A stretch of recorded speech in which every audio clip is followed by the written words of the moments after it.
remember that question?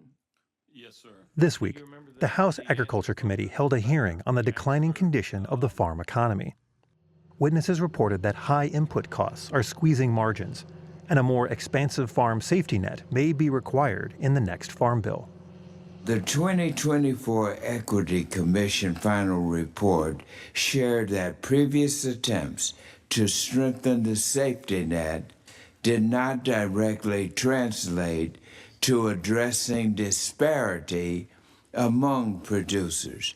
So will you tell us more about this disconnect? I would echo that agriculture is extremely important to our rural communities, but it's important to our urban communities as well. We see food insecurity across the country. And what COVID taught us in many ways is that our farming communities are a source of resiliency for making communities and areas food secure.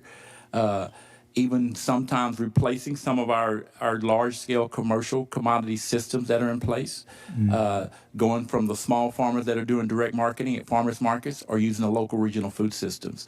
So the way it plays is that across the spectrum of businesses that make up agriculture, a lot of the farming groups that aren't able to actively access programs to be thriving, become efficient, it creates an added hurdle. Could you discuss about the current state of farm safety programs that have affected agricultural lenders and their ability to support farmers? From a safety net perspective, obviously crop insurance, I believe, is critical.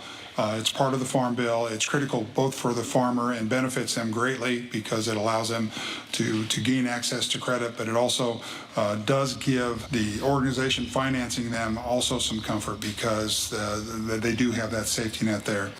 Reference prices have historically been set once in a farm bill, and I believe with our economy and our world moving at such a rapid pace, almost an annual setting of those reference prices makes more sense because you avoid getting them out of correlation with what's going on in the market.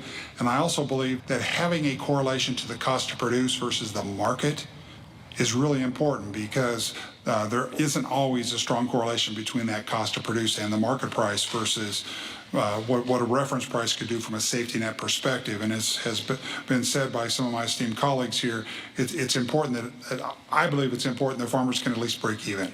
What have you identified as the main barriers to access to crop insurance for small farms? Well, we're actually trying to address that question and are collecting data actively right now, trying to, understand just the basic awareness of federal crop insurance. One of the things that we found out through that program where we have a cohort of program specialists talking to farmers and ranchers, and I'll preface it by saying we're focusing on socially disadvantaged, marginalized farmers, small farmers, is asking them, are they familiar with what the federal crop insurance products are? Many of them are not. And so from a fundamental risk management perspective, many of our small and minority farmers don't even understand the value of how they can transfer and manage risk using federal crop insurance. From Market to Market, I'm Peter Tubbs.